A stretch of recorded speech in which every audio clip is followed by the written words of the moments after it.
लोकसभा चुनाव के परिणामों की घोषणा के साथ ही पश्चिम बंगाल में हिंसा का दौर शुरू हो गया। स्थिति ये है कि जान बचाने के लिए भाजपा के अपने पदाधिकारियों और कार्यकर्ताओं को भाजपा कार्यालय में शरण लेनी पड़ रही है। तो सोचिए इस समय उन मतदाताओं का क्या हाल होगा जिन्होंने पूरे विश्वास के साथ भारतीय जनता पार्टी के पक्ष में मतदान किया था। पश्चिम बंगाल की ग्राउंड की स्थिति क्या है, ये जानने के लिए बात करते हैं भाजपा कार्यकर्ता देवदत्त माझी से। सबसे पहले तो देवदत्त जी, आपका बहुत बहुत स्वागत है। इस वक्त क्या स्थिति है, पश्चिम बंगाल में क्या चल रहा है? आप सुरक्षित हैं? आपके कार्यकर्ता सुरक्षित हैं? आपको धन्यवाद मुझे अपने चैनल में बुलाने के लिए, और आपके सभी व्यूअर्स को मेरे ओर से नमस्कार और जय श्री राम। जी, पश्चिम बंगाल में अभी पोस्ट पोल वायलेंस चल रहा है। हाँ, 2021 में जितना हुआ था उतना ओपन नहीं हो रहा है, पर फिर भी सिलेक्टेड लोगों के ऊपर वायलेंस हो रहा है और कार्यकर्ता सुरक्षित नहीं है। ऐसे बहुत सारे जगह है जहाँ से कार्यकर्ता लोग और केवल कार्यकर्ता नहीं, जो समर्थक है, जहाँ पर समझ में आया है कि उनके ऊपर वो लोग बीजेपी को वोट किया है, ऐसे लोगों के ऊपर अत्याचार शुरू हुआ है और ये लोग अपने घर अपने गांव छोड़ के भाग भी रहे हैं। काफी लोग भाग चुके हैं। देवदत्त जी, तो काउंट हाँ, सॉरी देवदत्त जी, काउंटिंग के जस्ट अगले दिन ही आपने एक वीडियो डाला था जहाँ पे 24 परगना में जो थी वो आतंकी हिंसा की घटनाओं के बारे में आपने बताया था। और कल शुवेंदु अधिकारी जी का भी एक वीडियो जो है सोशल मीडिया पे बहुत चल रहा था, जिसमें बताया जा रहा था कि करीब 4000 कार्यकर्ता जो है आपके, उन्होंने डायमंड हार्बर के कार्यालय में शरण ली हुई है। तो ये वीडियो डालने के बाद में कहीं सेंटर से कुछ सपोर्ट, कोई सपोर्ट कहीं से भी, भारत के किसी भी कोने से कोई सपोर्ट आप लोगों तक पहुंचा है?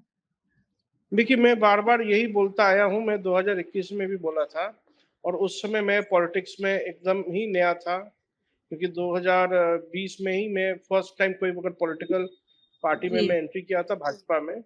जी। और मैं तभी मैंने बताया था और मैंने उस समय खाली वही डायमंड हार्बर जहाँ पर शुभेंदु जी ने अभी बताया है, हुँ, उस हुँ। समय डायमंड हार्बर के लगभग 800 लोगों को मैंने शेल्टर दिया था, 800 कार्यकर्ता और सपोर्टर्स को।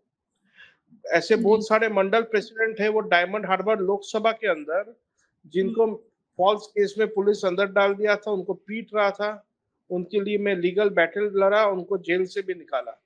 जब वो जी, जेल में थे, उन ऐसे भी मंडल प्रेसिडेंट थे जिनके पिताजी डायलिसिस में चल रहे थे, मैं अपने खर्चे से उनका ट्रीटमेंट भी करवाया, उनका हुँ, दुकान लूट लिया गया था, आग लगा दिया गया था, उनका जो सोर्स ऑफ इनकम था उसमें भी हमने सपोर्ट किया। काफ़ी हमने वहाँ पर लोगों को मदद किया था। केवल डायमंड हार्बर में 800 लोगों को मैंने सपोर्ट किया, तो उसके अलावा बाकी जिला भी था।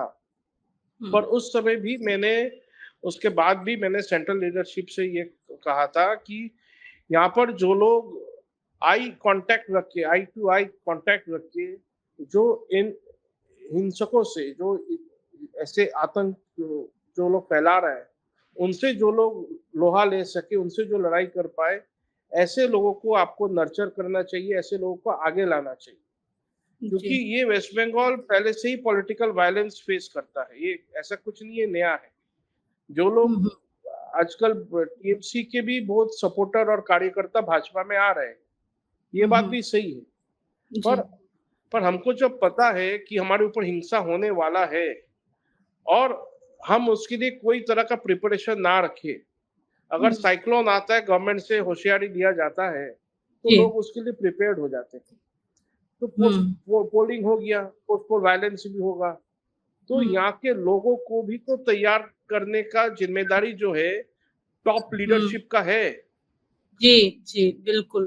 जैसे आप इलेक्शन में प्रचार करते हैं, बहुत बड़ा हुँ, प्रचार करते हैं, उसके साथ साथ अपने लोगों को भी मेंटली और बाकी तरीके से ग्रूम होना चाहिए, क्योंकि पुलिस का मदद तो मिलेगा नहीं।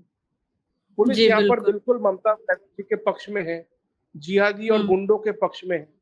पुलिस कुछ करेगी, हुँ, जब हमको पता ही है पुलिस कुछ करेगा नहीं, मेरा मदद के लिए कोई आएगा नहीं, भगवान तो आ नहीं जाएगा ऊपर से, तो हम जी, अगर अपने शास्त्र को, धर्म को भी मान के चलने वालों में से है, तो हमको हुँ, अपने समाज की रक्षा, परिवार की रक्षा और उससे भी ज्यादा अपने सम्मान की रक्षा के हेतु हमको वो हम्म व्यवस्था लेके रखना चाहिए।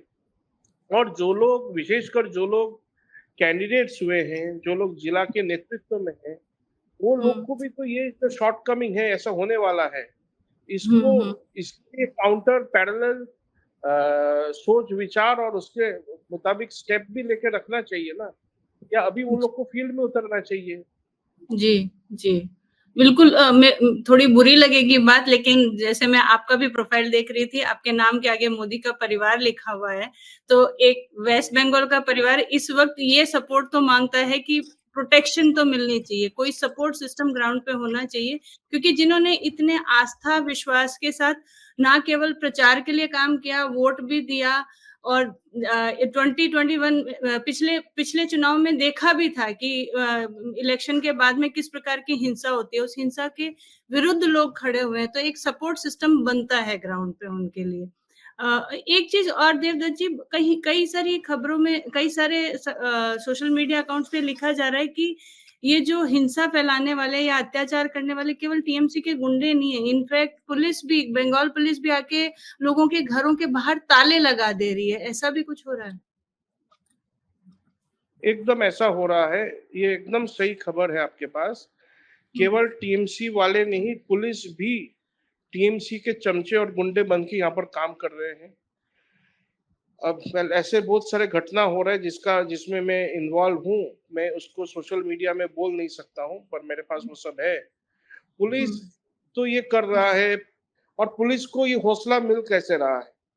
हुँ, 2021 के बाद अगर 10-20 पुलिस ऑफिसरों को सजा मिल चुका होता, वो लोग सस्पेंड हो चुका होता, तो आज पुलिस वाले जो है उनको ये साहस नहीं मिलता।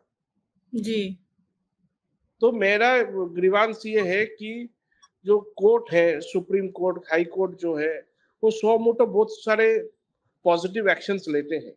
जी, इस जी, विषय पर अगर आम जनता के, आम नागरिक के रक्षा हेतु अगर हुँ, पुलिस के ऊपर, जो पुलिस टेंटेड ऑफिसर है, जो लोग हुँ, इस तरह का नग्न तोषण और तुष्टिकरण में कर रहे हैं, ऐसे कुछ ऑफिसर को अगर कोर्ट सजा दे दिया होता, तो हुँ, आज हुँ, इतने घर बर्बाद नहीं होता, इनके इतने हुँ। परिवार बर्बाद नहीं होता।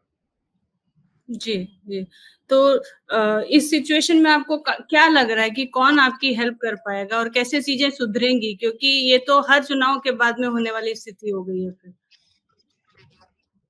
देखिए, ये इस प्रश्न का जवाब तो मैं बहुत ही इस विषय में नवीन हूँ, मुझे इतना एक्सपीरियंस नहीं है। हमारे पार्टी में बहुत वरिष्ठ लोग हैं, हुँ, हुँ। राज्य में भी है, सेंट्रल में भी है, उनको ये कॉल लेना है। मैं तो केवल एक सेवक हूँ, और अ, मैं जितना हो सके, आपको पता है, आपके रिपोर्टर्स भी मिले थे हमको, हम हुँ, ग्राउंड हुँ। में जाकर विलेज, एकदम इंटीरियर गांव में जाके लोगों का मदद करने का मैं पूरा प्रयास कर रहा हूँ। मेरा जितना क्षमता भगवान ने हमको दिया है, पार्टी ने हमको दिया है, सेंट्रल लीडरशिप ने हमको दिया है, उस उसको मैं पूरा इम्प्लीमेंट कर रहा हूँ, और मैं गांव-गांव जाके लोगों का मदद कर रहा हूँ। ये जी, उदय नारायणपुर बोल के एक विधानसभा है, हुँ, वहाँ हुँ। पर 20 तारीख को, हावड़ा में 20 तारीख को इलेक्शन हुआ, जी। 20 मई को। हुँ, और हुँ। 20 मई को वहाँ पर पोलिंग बूथ में ऐसे बहुत जगह में हमारा संगठन, जो मेरा संगठन है, हुँ, सिंह भाई हुँ। ने, हमारे कार्यकर्ता बहुत सारे जगह पर बूथ में बैठे भाजपा के लिए। हुँ। तो वहाँ पर भी हमारे जो लोग थे, वो लोग बूथ में बैठे थे। तो वहाँ का जो एक बाहुबली है, जो वहाँ के पास वाला विधानसभा के जो एमएलए है, गुलशन मल्लिक, वो बहुत जी। खूंखार है, वो एकदम टेररिस्ट जैसा है। हुँ, जो हुँ। नुपुर नुपुर जी का समय में जो हुँ। नेशनल हाईवे में 11 घंटा का जो ब्लॉक किया हुआ था, जी, जी। जो नेशनल मीडिया में चला, हुँ, वो हुँ। ब्लॉकेज में, वो 11 घंटा नेशनल हाईवे को ब्लॉक करने वाले में मेन हुँ। कारीगर वही गुलशन मल्लिक थे, जो टीएमसी के विधायक हैं। उन्हीं का एक बाहुबली है, आप चमचा बोलिए, जो बोलिए, वो बूथ के अंदर आके, हुँ। जो कि हमारा कार्यकर्ता रिगिंग और प्रॉक्सी होने नहीं दे रहे थे, हुँ, तो हुँ। उसको आके उसने एक झापड़ मार दिया। ओके। उसका नाम शेख शबीर अली है। हाँ, शेख हाँ। शबीर अली हमारे कार्यकर्ता को आके झापड़ मारा बूथ के अंदर। मेरा हाँ। कार्यकर्ता था, उठ के खड़ा हुआ, उसको एक मुक्का लगा दिया, तुम हुँ। हमको मारोगे, हम भी तुमको मारेंगे। सेंट्रल फोर्स आके रोक दिया, ठीक किया। जब हम्म, मेरा कार्यकर्ता को उन्होंने बोला तुम बाहर निकलो, तुमको मार डालेंगे। तो हम्म, मेरा कार्यकर्ता बाहर निकला, उसको मारने के लिए दौड़ने लगा पीछे। मेरा कार्यकर्ता भी भाग के थोड़ा आगे गया। फिर क्या हम्म, हुआ मुझे पता नहीं। वो शेख हम्म, शबीर अली का किसी तरह से उसका हाथ टूट गया, पैर टूट गया, उसका माथा भी इंजर्ड हो गया। किसी हम्म, तरह से हुआ, मैं कैसे हुआ मुझे पता नहीं। वो हॉस्पिटल हम्म, में एडमिट हुआ। हम्म, और उसमें क्या है, एक अजीब घटना हुआ। हमारे कार्यकर्ता भी 4, उसके बाद 8 कार्यकर्ता अरेस्ट हो गए। ओके। 17 जन के नाम में केस है, 75 परिवार वहां से भागे हुए हैं। हम्म। तो इन सबको सपोर्ट देना हमारा काम है, क्योंकि वो हम ही लोग को देखकर, जी। मोदी जी का काम देखकर भावुक होकर देश के लिए और पार्टी के लिए अपना जीवन समर्पण करते हैं। तो उनके जी। पास खड़ा होना, मैं तो आपको एक उदाहरण दिया, ऐसे कई जगह में हो रहा है। ये हमारा हम्म। कर्तव्य है। और जी। कोई मदद दे या ना दे, माँ को तो अपने बच्चे को खिलाना पड़ेगा, मानना ही बाप को पड़ेगा। अपने परिवार को चलाना पड़ेगा। उसी तरह हम लोग को हमारा जो कार्यकर्ता है, जो हमारा समर्थक है, उनके हम्म, पास खड़ा होना, ये हम्म। ये मतलब कर्तव्य है। और ये कंपल्सरी है, ये करना ही पड़ेगा, कोई आए या ना आए। जी, जी, बिल्कुल। देवदत्त जी, वहाँ इतनी विषम परिस्थितियों में आप अपने कार्यकर्ताओं के साथ और विशेषतया हिंदुओं के साथ आप खड़े हो, इसके लिए आपको बहुत-बहुत साधुवाद। और आप सुरक्षित रहिए, अपना ध्यान रखिए और आपके रहते हुए आपके कार्यकर्ता तो सुरक्षित हैं, बाकी। देखिए, ऐसा नहीं है कि मेरा रहते हुए हमारे कार्यकर्ता सुरक्षित है। हम हुँ, केवल प्रयास कर सकते हैं जी, और उनको मोटिवेट कर सकते हैं, उनको मन में उत्साह दे सकते हैं कि हमारे जो पूर्वज थे, हमारे जो धर्म के महापुरुष जन थे, इनका जीवन में भी काफ़ी संघर्ष आया। ये लोग जी, का लाइफ भी जो है एकदम बहुत आराम का लाइफ नहीं था। स्वयं भगवान रामचंद्र जी को 14 साल बिल्कुल। का वनवास में जाना पड़ा। गुरु गोविंद हाँ, सिंह जी को अपने 4 पुत्रों का बलिदान देना पड़ा। देना पड़ा। अभी 9 तारीख को हमारे पीएम जी ने शपथ लिया, हम सबके लिए खुशी का बात है। परंतु हुँ, उसी दिन बंदा हुँ, बहादुर और उनके पुत्र जो केवल 4 साल के थे, अजय हुँ, सिंह जी, ये दोनों ने भी अपने जीवन का बलिदान हमारे हिंदू समाज के लिए, हमारे देश के लिए, हमारे स्वतंत्रता के लिए उन्होंने दिए।